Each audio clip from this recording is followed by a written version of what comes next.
Hello again, and welcome to PATUGI Points for today. Today being 21st of July, which means we have about less than 3 weeks to 2022 general elections here in Kenya. And as usual, it happens.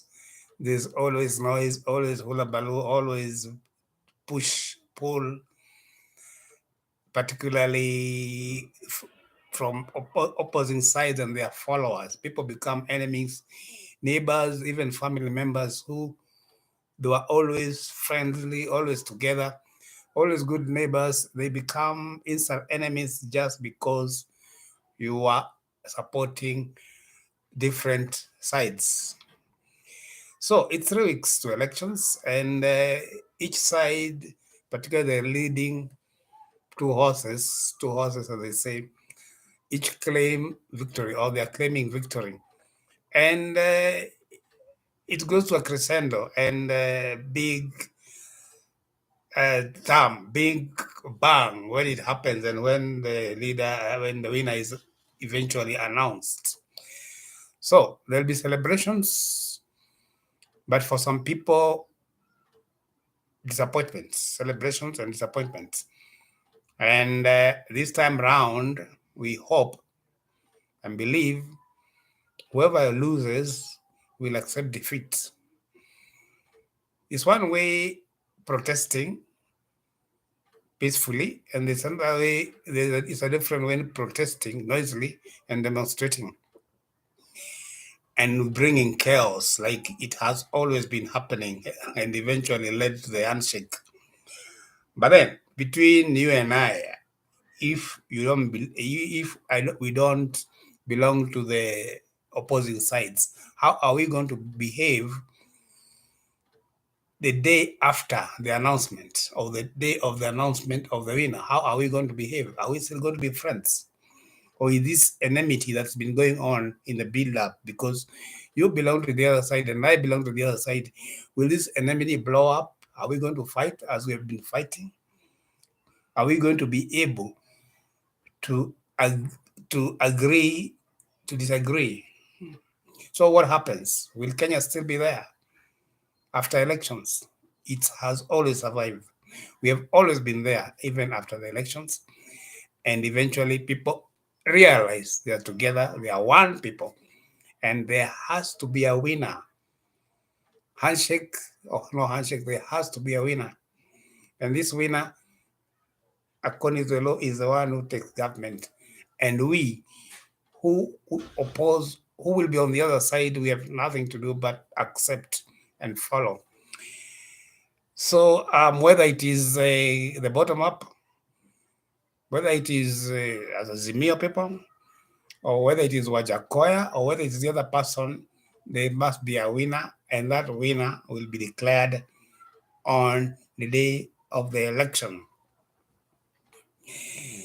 So the thing is, the reason why we have competition, any form of competition, is because we want to find a winner. And in this case, this kind of decision or deciding, this way of decision making, or who becomes a winner, it may not be, or it may not follow the Ubuntu principle. In a way, it does. The Ubuntu principle is we all move together. There's no winner, we are all one.